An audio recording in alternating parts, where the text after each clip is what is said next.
if you want more in life and you don't want to just be that corporate trainer who has ABC and achieved all the successes you're supposed to, you talk to the man with more to say, Tor. Hey there. Round of applause. Something rhymes with your name. Yeah. Yay. Thank you.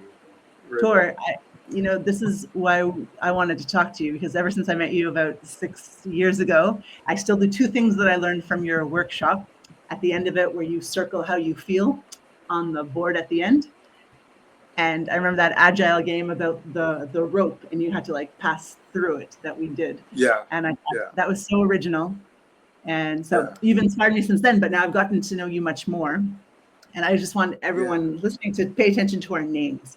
Jessica, ego chasing, image chasing, writes JessicaBreitenfeld, How2beyou Broadcasting. And Tor writes just his name. And thank you for showing up to show us who you are and what has brought you here.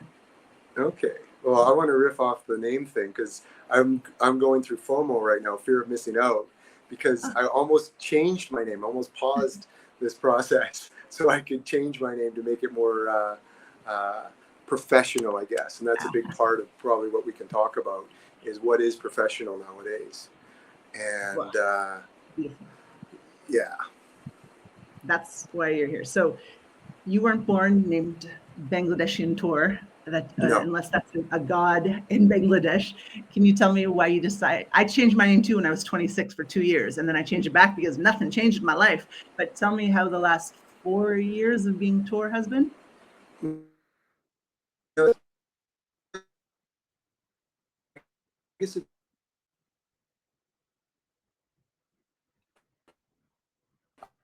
Actually born out of a health challenge, and the internet here is not perfect, so I may repeat myself a little bit, and hopefully we'll catch it in the editing.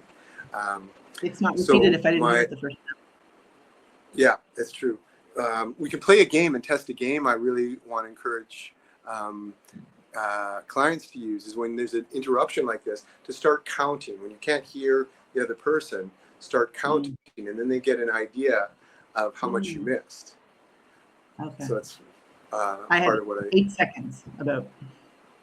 Yeah. Okay. So I think what I go back to is the name Tor is actually a result of a health challenge, and there's a longer story. I'll save that for another conversation. Basically, I was having a severe recurrence of eczema, skin problems, and I found a numerology service was recommended to me, and there are certain traditions that believe when you change, if someone can't get their better, healthier anyway when they're really ill, changing their name is kind of a last resort. At that time, my life wasn't in danger, but I would wake up in pain. My hands felt like they were on fire in the middle of the night. And so I tried a lot of different things. It's been like a lifelong challenge I've worked with. And then I ended up with this numerology service and Caballarians.com.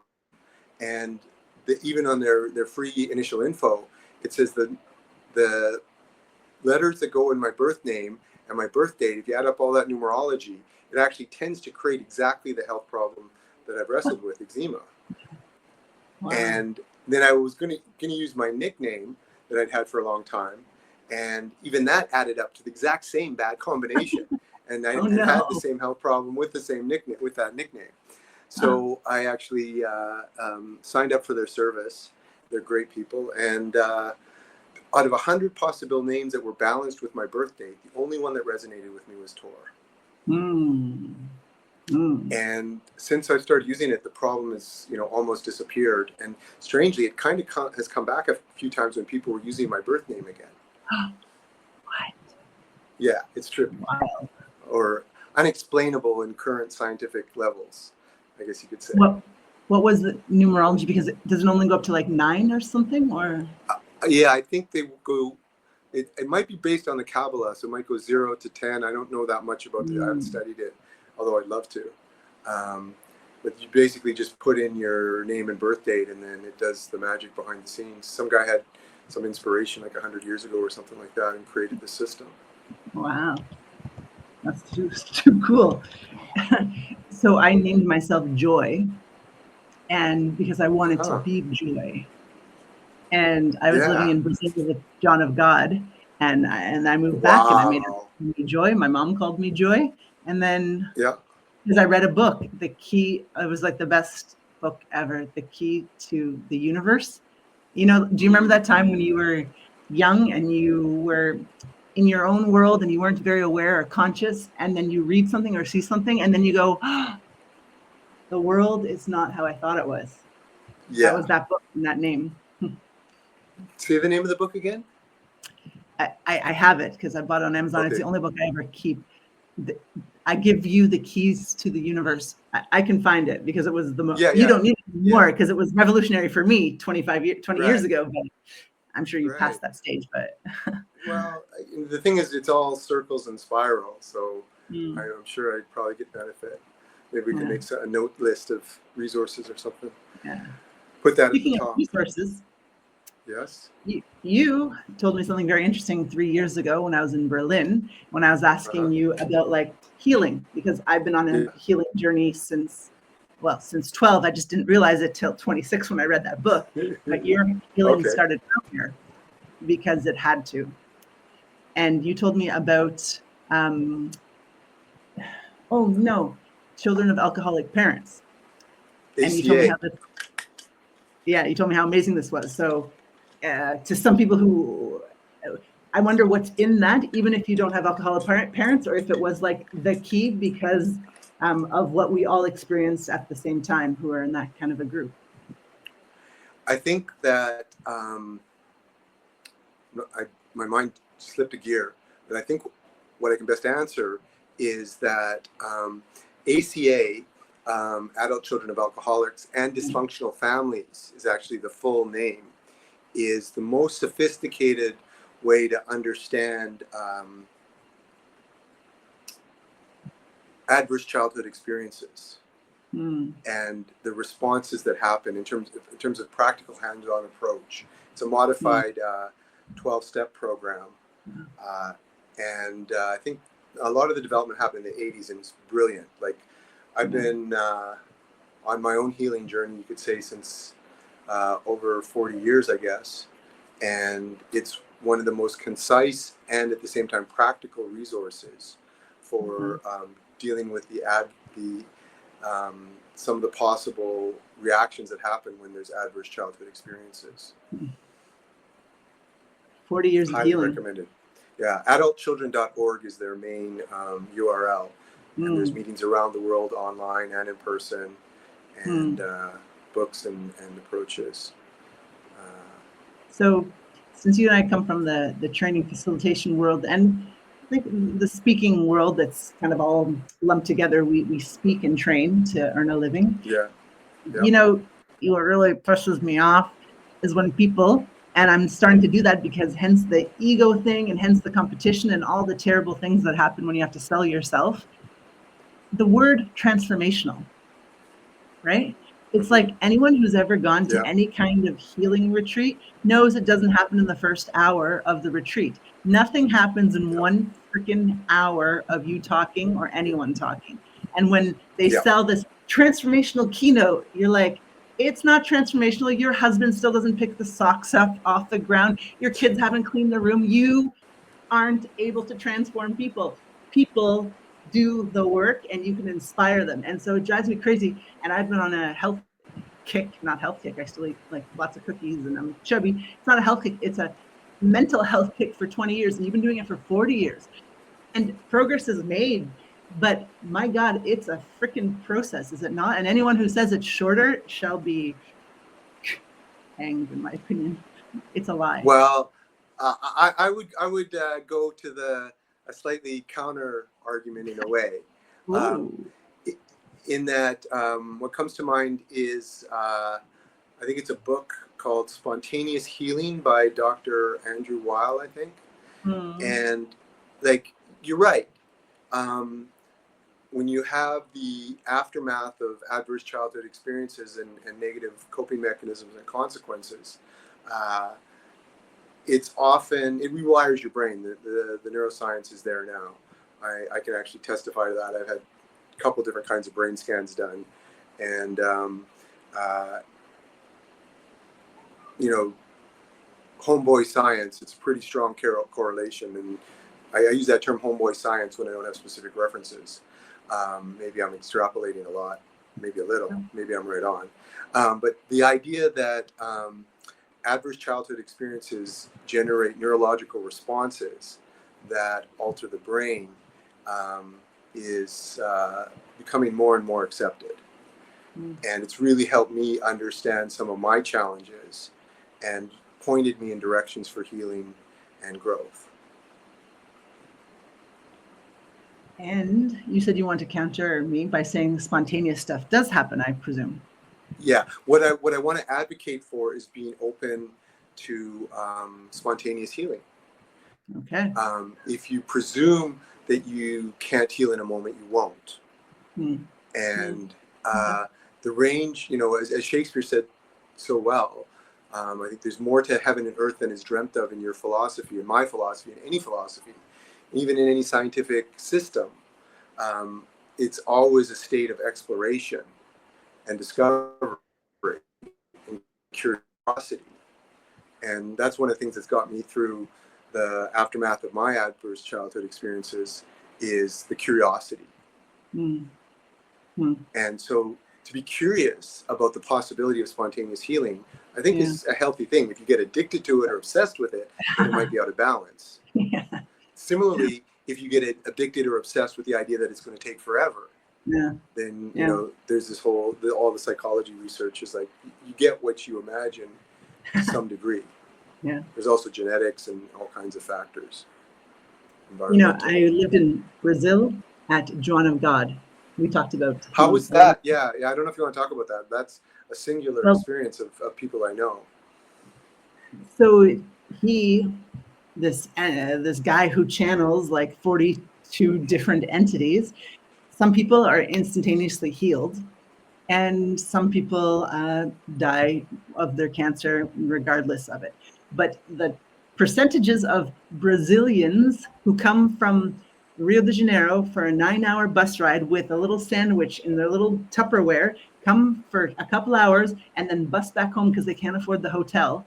The number of them being spontaneously healed is way, way, way bigger than Westerners in 3-star hotels eating 3 buffets a day going, well, I don't know if I believe this stuff, but I'm dying, so I might as well try it.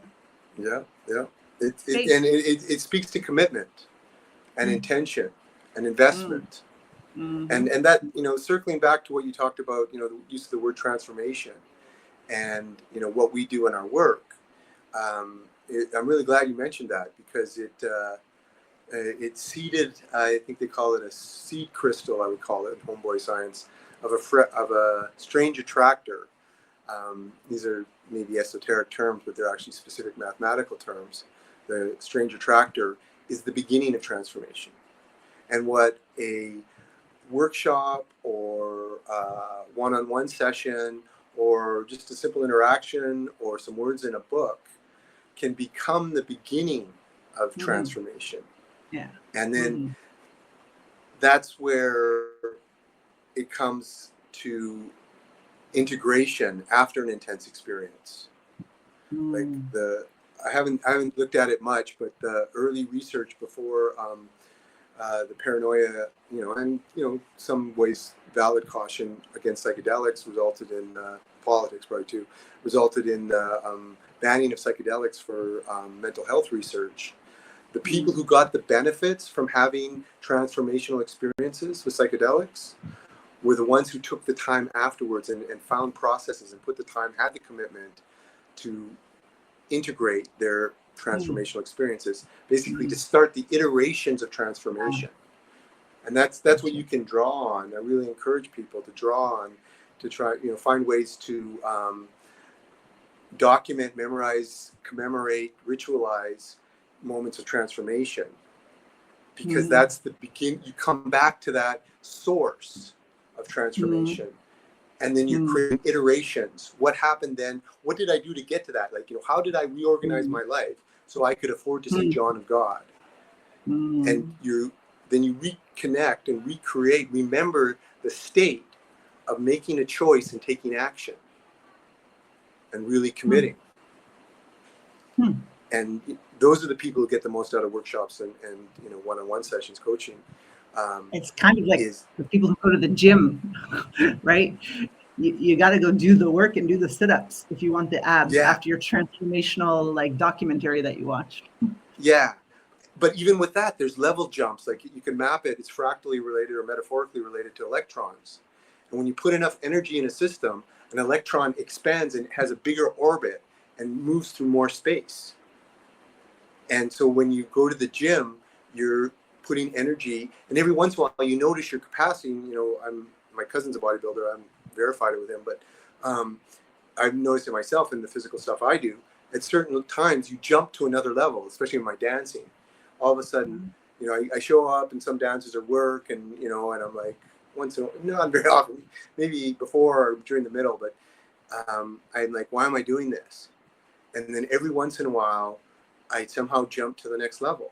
And you can think of transformation as a journey as an electron of bringing energy into your system, and then you're expanding the space that you move through psychologically and behaviorally in your life. So I have a funny when I named myself Joy, around just a little bit after that, I'm living in Brazil at John of God, and I go to Carnival in Rio de Janeiro, and I couch surf, and I meet this man, and this man is so calm and so equilibrated, and I'm like, I've never met anyone like you. Like, you're always good, right? So we kind of fall in love, and I leave John of God and I move with him to Rio de Janeiro and teach English. But we break up, and not because we actually had any problems, because this guy had been meditating for 20 years. He's done thousands and thousands of hours in Vipassana. He gave up meat, he gave up drinking just from one day to the next because he didn't feel like it anymore. Like very natural shifts, nothing like one day to the next. And because he was a lot older than me, he was wiser. Well, no guarantee that old people are wise, but more experienced. I wanted to go back for New Year's Eve to John of God because I hadn't healed my back pain, and I still was like, I was 26. I still had my insecurities and all the crap that Western society put in my head, and I needed more help. So I wanted to go back to John of God and get him to cleanse me again. And he, for New Year's Eve, wanted to go do a 10-day meditation retreat in silence and work on his own stuff through silence. And I was like, why would you do it yourself when you could get John of God to do it for you? And he's like, you got to work it out yourself. It's your process. You can't get someone. There's no shortcuts in spiritual growth. And I'm like, yeah, there are. Ciao. And as a 26-year-old, naive, ignorant, not very kind, I think I've asked him for forgiveness for that. Maybe I should say it again. I left because I want the quick results. I want like bing, bang, boom, as the North Americans want. And he was Brazilian, and he knew, well, this is on the mat. I'm going to work it out inside the Buddha way. And I say 15 years later, he was right, and I was definitely wrong.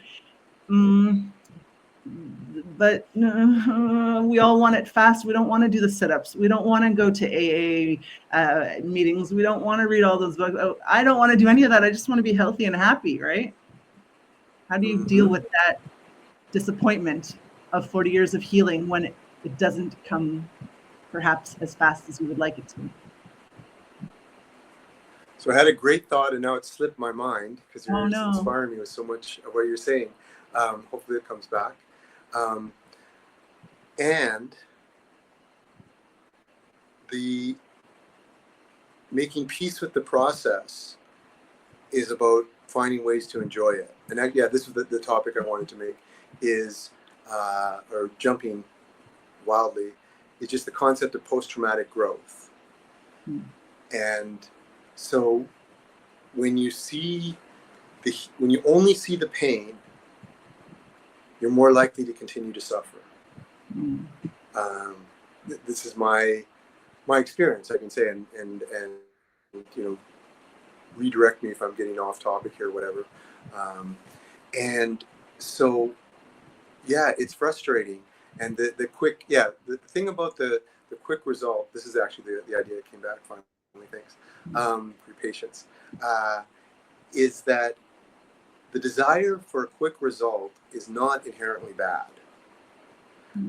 In that it's human nature that we have gotten to where we've gotten because we find ways to be more efficient.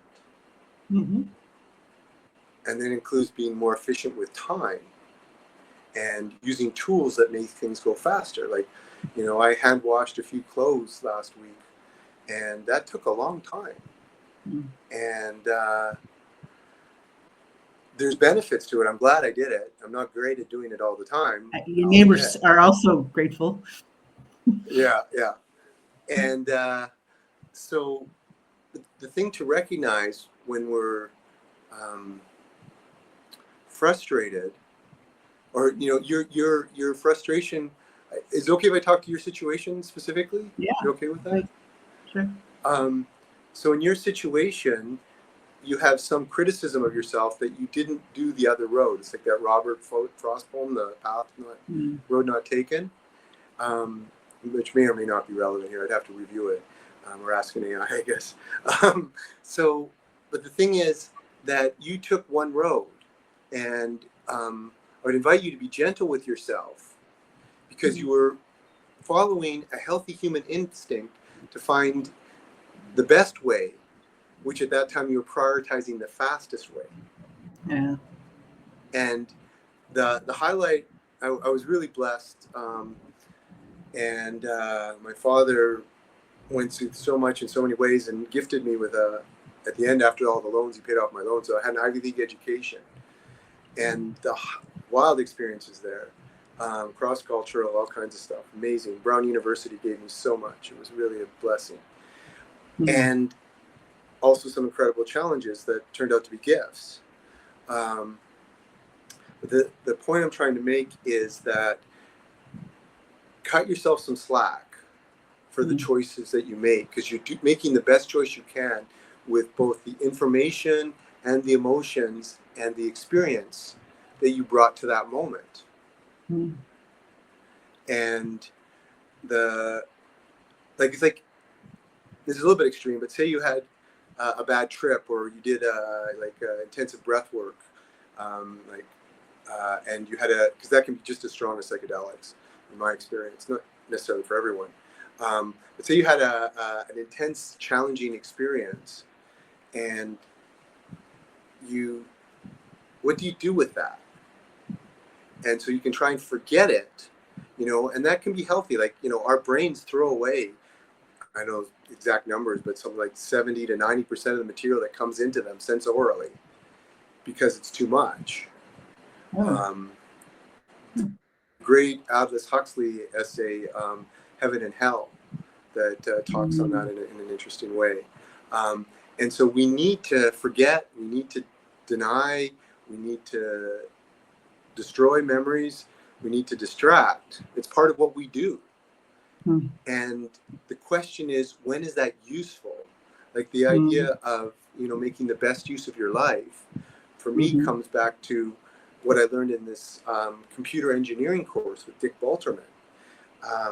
For an entire semester, twice a week, you know, I think 3 hours or something like that, a session, the answer to every single question when we were seeking to design a computer was never yes or no.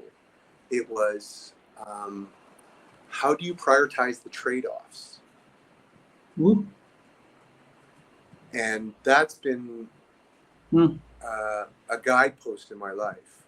You know, personally, socially, politically, you can really release, or maybe minimize or avoid, a lot of anger and frustration, especially with other people, because that's, you know, what we do first, by looking at what were the trade-offs that they were prioritizing to make that choice that might have been bad for them, or you, or us, or the world. And so and then the post-traumatic growth part, I'll come back to the spectrum of trauma, because word gets used a lot of ways, and I think it's important to disambiguate in some ways that the importance of post-traumatic growth is looking at whatever happened that you didn't want, or especially didn't need, or was bad for you, and look at how can you harvest that through introspection and integration, to find out what the gifts were. And then how can you, coming back to this fractal idea, how can you iterate the gift of that into more power, strength, joy, happiness, success in your life? So you can't be a victim, because victim doesn't let you see the joys and the gifts. There's if you get into the semantics of it, people do get victimized horribly. Yes. The challenge is, the recovery process. This is where we get into the trauma informed and trauma recovery. So I'll jump back a touch if you like. It's okay. So we have expectations, biological expectations or needs, food, what is it? Air, water, depending on the weather, Cookies. Shelter, food. What's that? Cookies. Yeah. I actually prefer dark chocolate myself. Ooh, that's why you're so healthy and looking so young. Well, the secret to staying young is to figure out what, again, coming back to like this, cycles within cycles, the wheel within the wheel, fractals and iterations. I just did this. I had my 60th birthday. And 60? Yeah. No, I'm going to look closely. 60? Yeah. I thought you were like 43. Oh, whoa. We never talked about that? Well, I thought you were 43 hilarious. 6 years ago, so I guess you were 50 by now, but still not really. Yeah. So wow. my hint or my tip on that department is to figure out the factor your birthday. So this was my 30th birthday for the second time. And so I either buy myself, this time I had a great friend who's so beautiful. I asked him to bring me 2 happy 30th birthday cards. That's lovely. And next year I'll be in my prime. Prime. Because 61, I'm pretty sure, is a prime number. Oh, I love that mathematical outlook on aging. That's fun. Yeah. I forget what they call it, but they do it, Earth geomancy or whatever. And there's, as Shakespeare said, there's so much more. But so that and it makes it fun, and that's probably something that has really benefited me, both personally and professionally, is seeking joy. It's funny that you named yourself Joy. It's so beautiful that we've been able to have such a wonderful friendship, over distance and everything, because Tor is the German word for gateway. Oh. And so when people ask me about my name, I say, part of the mission that goes with the name Tor is to be a gateway to joy for me. Aww. So you're bringing some people to me. Yeah. Joy. Perfect. Such a joy. I still love the name. I still wish I was called Joy, because I've been chasing happiness my entire life. I've been to 60 countries, right? I've lived in 5 continents, chasing healing for my back pain. Right. But I realized the gift of trying to fix my darn back pain is because it's psychosomatic, and I was trying to clean out all the garbage that I had from past lives, from this life, from the church, all of this crap. And if I wouldn't have had the back pain, I probably would have just stayed in Toronto, got a marketing gig, had 2 kids and a husband, divorced, sent them to boarding school, and probably would have ended up on Tinder at 42. Now I'm pretty much at the same state, broke and not on Tinder, but I don't have 2 kids and an ex-husband and all that, because I went to 60 countries instead of doing that whole journey. So it's like the gift in having freaking painful back pain every minute of my life and crying years and years of buckets of tears. Ooh, that's poetry. Is that I have like a kick-ass life now. Yeah. But Oh my God, did I want back pain for 25 years? Did you want to have 40 years of needing to heal? No, we did not. Yes. But And that's where, you know, like the glass is both half empty and half full. hmm, And mm, the reason I said that there is such a thing as being victimized is that bad things happen, painful mm, things happen, mm, and to try and just deny them and to only mm, say the glass is half full mm, is not facing the reality of the glass. yeah. Mm-hmm, And mm-hmm, so there's a time and a place. That's part of the mm, reason why I'm, you know, in these conversations with you recorded, is to share what I've learned about when to rest mm. and when to put energy into healing. I will want to hear more about the cycles of transformation, we could call it.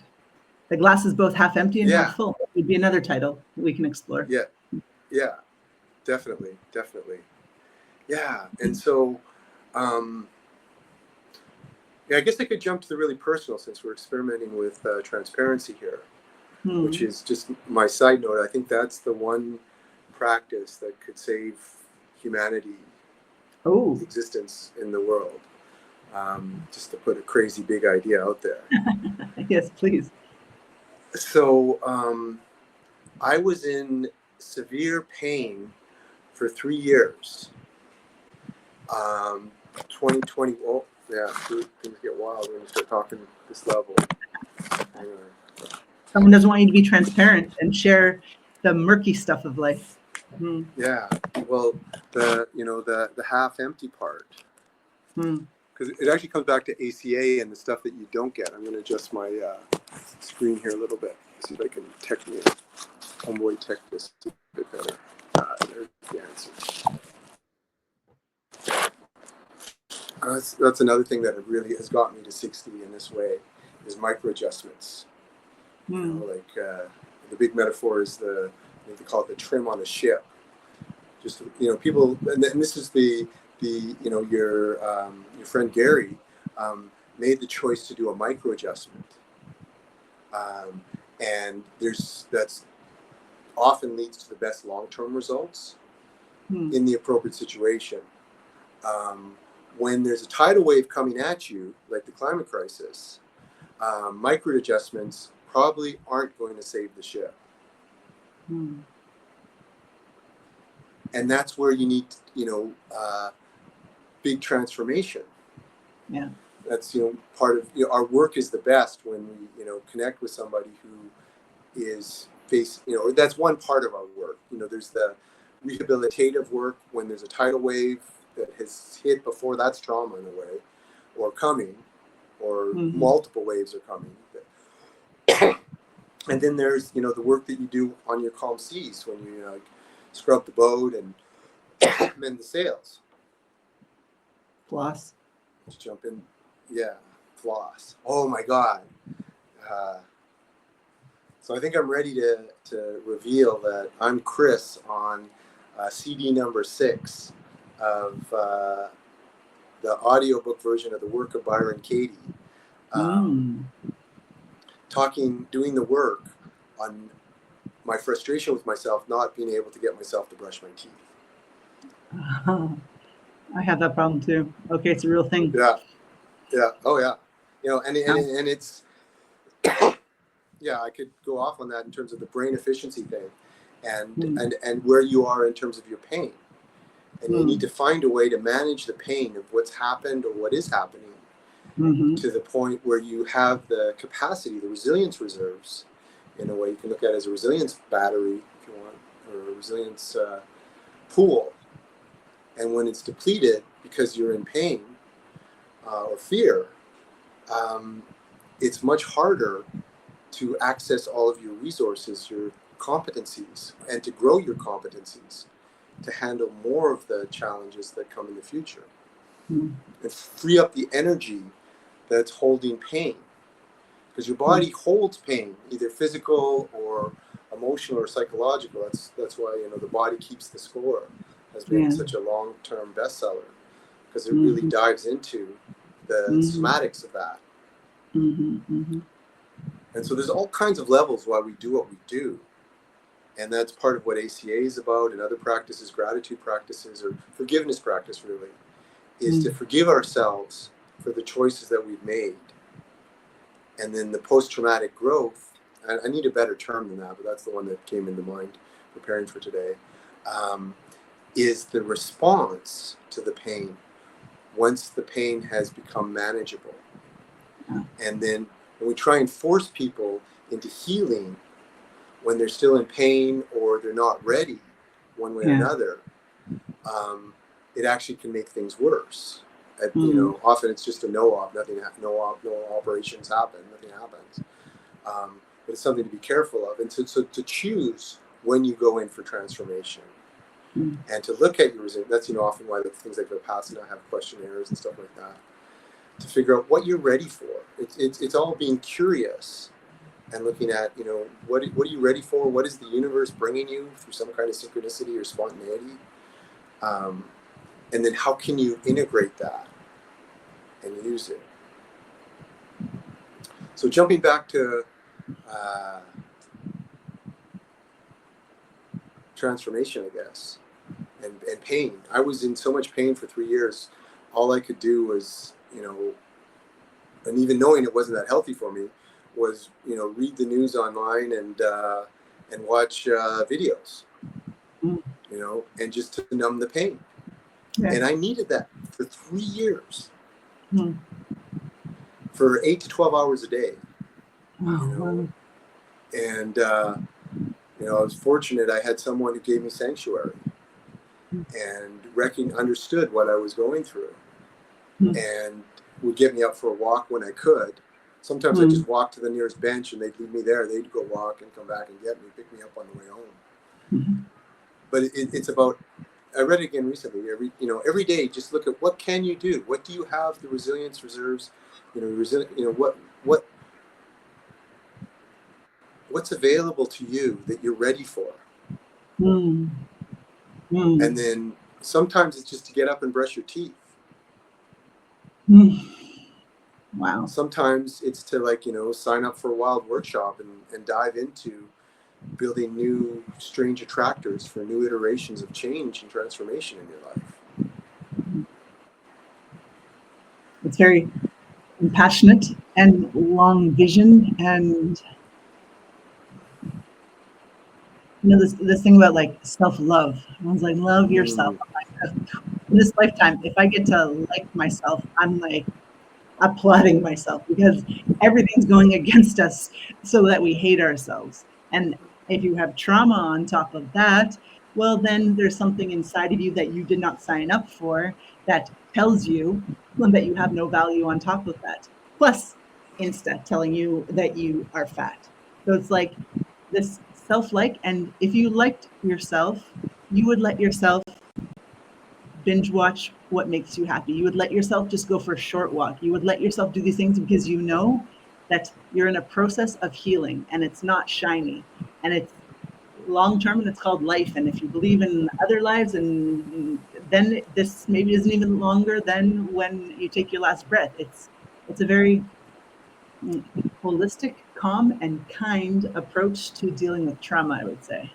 Yeah. And it's not shiny and transformational and what retreat leaders are selling you, and it's life. Nah. Well, yeah, different retreat leaders sell different ways and market different ways and say different things and do different things. And this is where, I work in resilience and resonance. I'm a facilitator of resilience and resonance. And so resilience is about, how do you have that pool of competencies, and which parts of the pool are you already know how to swim in, so you can go back to those when you need, and in crisis, and which parts of the pool do you want to learn how to swim in? And that's the resilience part of it. And then the resonance part is feeling what's right for this moment, because that's the whole thing about trauma. For me, and healing from trauma, the core of my success, in significant ways, I'm a survivor, has been learning to come out of over remembering the pain of the past and being paralyzed by fear of the future. Overcoming. Yeah, I'm getting emotional too. Well, just learning whatever way works for you to be in the moment, to be in the present, to be here now. And it happened again to me this morning. I still am very challenged by my health. I was very fortunate because I found a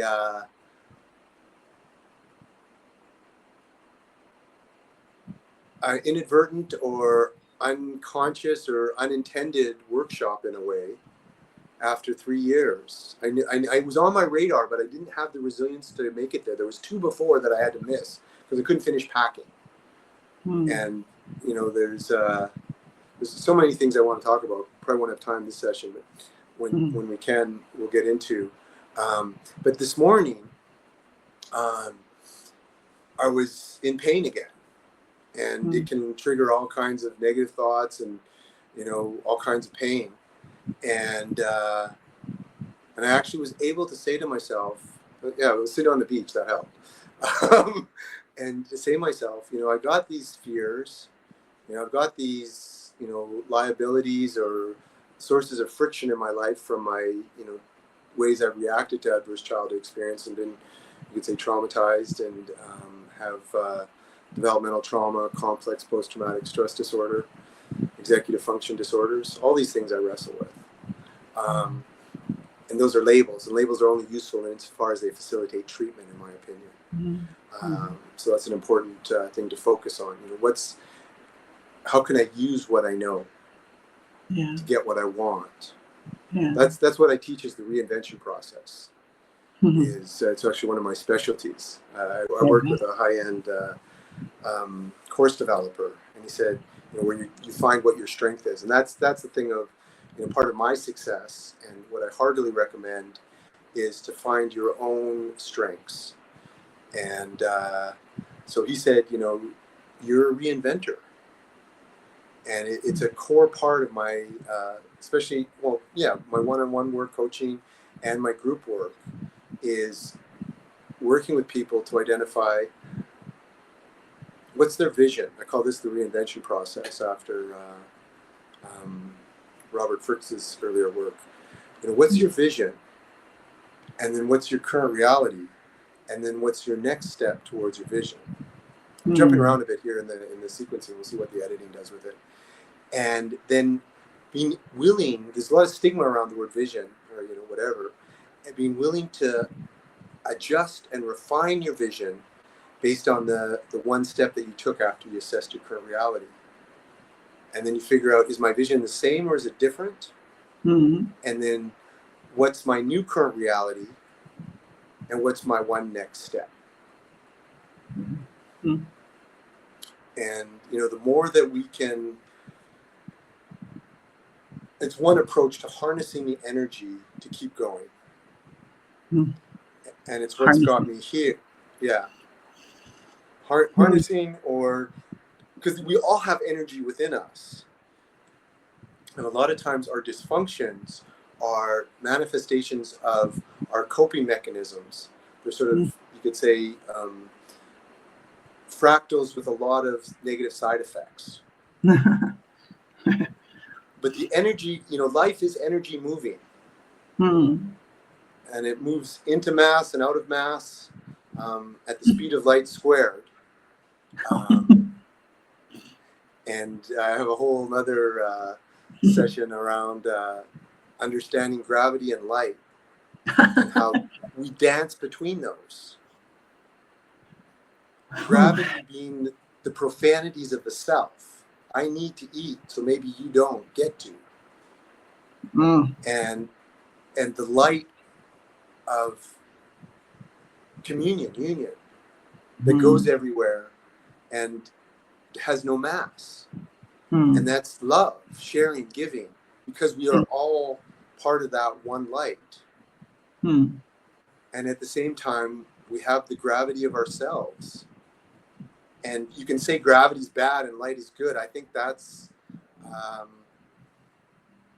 short-sighted. I don't want to be pejorative, but yes, seek the light and also love the gravity. And you get into the spiritual stuff.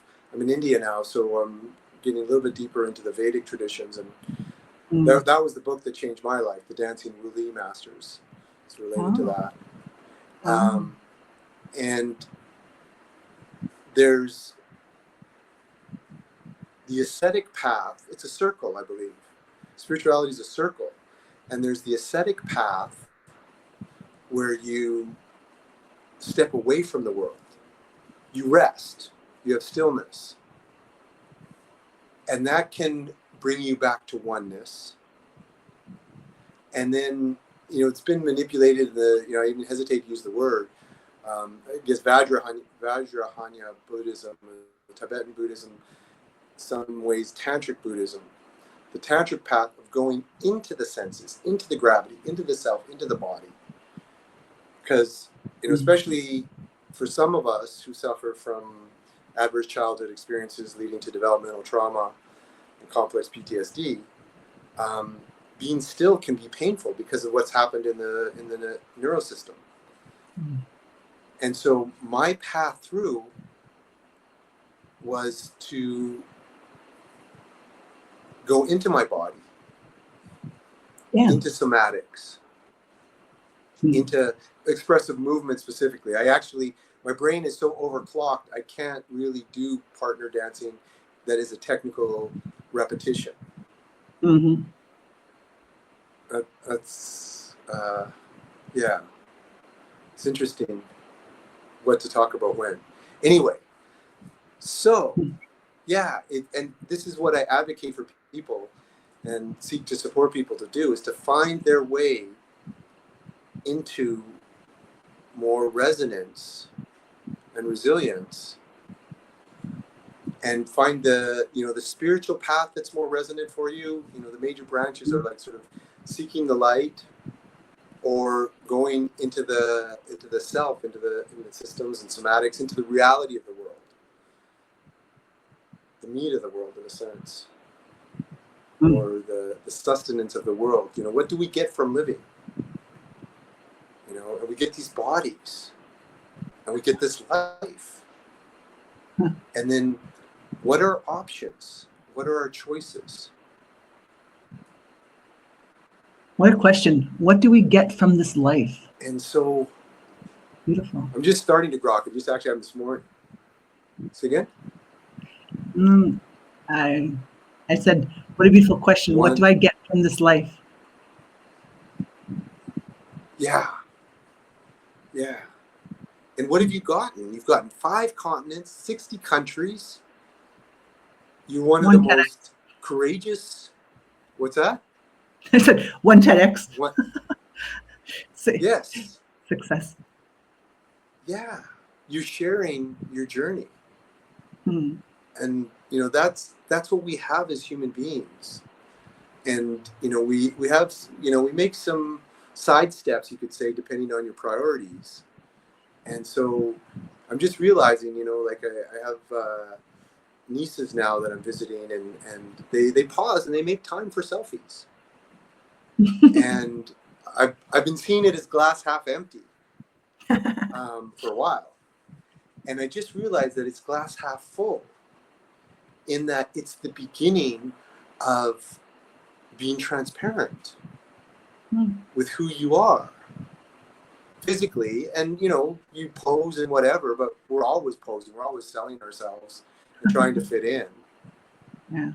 And, if you can build on the selfie movement from going from physical transparency to emotional transparency, mental transparency, even spiritual transparency, that's how we're going to inspire each other to take the next steps, to create the lives we want.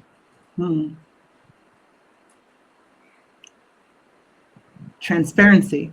If we Yes. all made a pact at the same time that we would all admit that we were human. Oh, what a beautiful world it would be where we don't have to hide the fact that we need deodorant. We all need it. Why don't we all just talk about it, right? We all had spinach in our teeth. Like, we all fart. Yeah. It's like, but we're all ashamed of what we are. How can we become what we are if we're ashamed of what we are?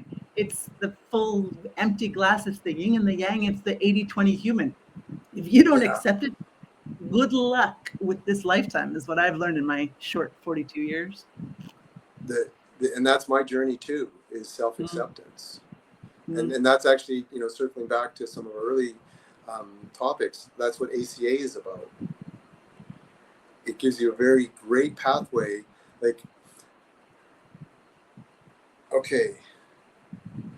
a great pathway back into understanding adverse childhood experiences, the coping mechanisms that result. The flip side, they actually have laundry lists, and then you look at to understand what's happening to you and how you're acting it out, and then to look at the flip side of that, and to see what's the alternative strange attractor to focus on, iterating, so that it becomes a pattern in your life, a beautiful pattern in your life.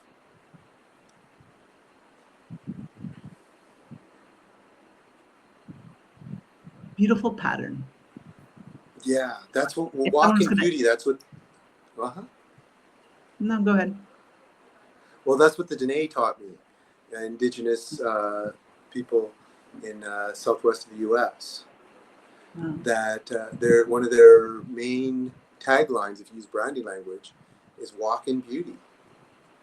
And so we can all aspire to walk in beauty. Like the transformation you talked about everybody being transformed at the same moment. Like there's a great description of that in the book Stranger in a Strange Land by Robert Heinlein. And I don't think we're ready for it. And we can do it for ourselves. Yeah. And we can explore who we can do it with. And so you're someone that I've learned to be comfortable with being transparent. And, I think it's yielded enormous benefits in both our lives, and your transparency too, and your courageousness to be publicly transparent. You're the most, excuse me, I'm getting emotional. You're the most publicly courageous, transparent person I personally know. And I thank you for that. And you're the most, publicly to me, you're the most open person that I've ever met that talks about what happened in their lives and how they deal with it without shame. And you work really hard to do it without shame, because the world shames you, and the world shames us for saying that we fart and that we cry and that we have thoughts that aren't insta shiny. And I think if we don't do it, well, if we don't do it, our lives suck, because there's no other choice. I've gotten to realize. Well, there is another choice. What is that? You can go into denial, and I know people who,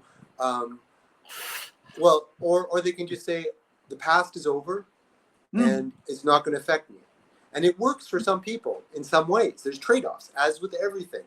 There's trade-offs, and I have immediate family members that I've brought to the table of transformation, and have recognized that it wasn't the right way, the right time, and maybe not this life.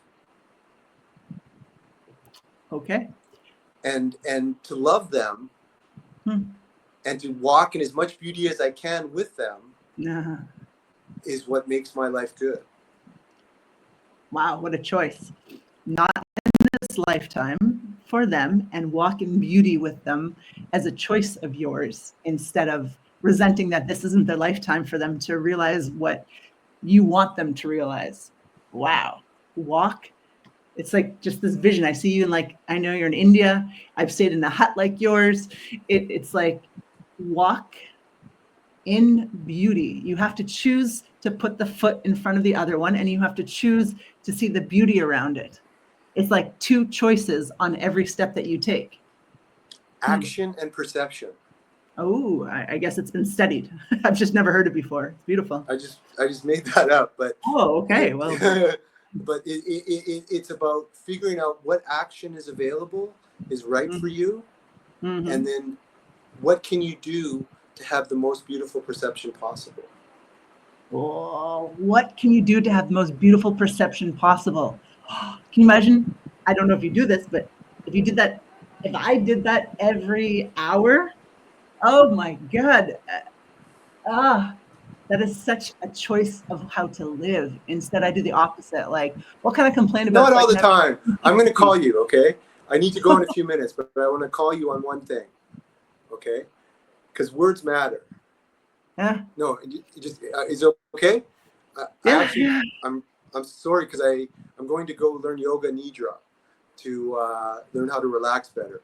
Because I'm still dancing in between, and some of my life is not beautiful. Sure. And the one thing I want to say to you is the way that you're describing yourself is a little bit all or nothing. And the mix, if you want a little bit of coaching in a public forum for a minute, is just to look at a slider. The mix of being in reality and being in your vision. And some of your language, when you're saying you're always in shame, is creating a false reality that's even more negative. And so you can work with the body, you can work with emotions and mind and the words. So you can say most of the time, I feel like this. And that's the beginning of the verbal, you could say it Tai Chi or whatever, ninjutsu, to start to create the space. That's what the work of Byron Katie does, is it creates the space to perceive the glass as half full. I wanted to share, because you caught me on that, and I'm glad you called me out on that, because I'm in a process. I just went to a shaman last week, and I spent 5 days and did 5 types of medicine, 5 trips, and had an exorcism, had a couple of exorcisms, and this spirit that I had thrived off of my black and white, this German all or nothing, all out, and so these words always. So now I had the transformation experience. I shook like I've never shook in my life, and that spirit left me. And now I have a clean space inside of me. And now I have to be committed to not using the words like always, to recreate the beauty that I want to walk through, because I have 41 years of telling myself, always be punctual, always be perfect, always be a good citizen, always. And that was killing me. So thank you for the practical way of healing. And the second is, you don't have to. You don't have to say have to. You have the choice. This is reclaiming self-empowerment. Because when you have to do something, you're working against friction. When you choose to do something, you're finding your flow.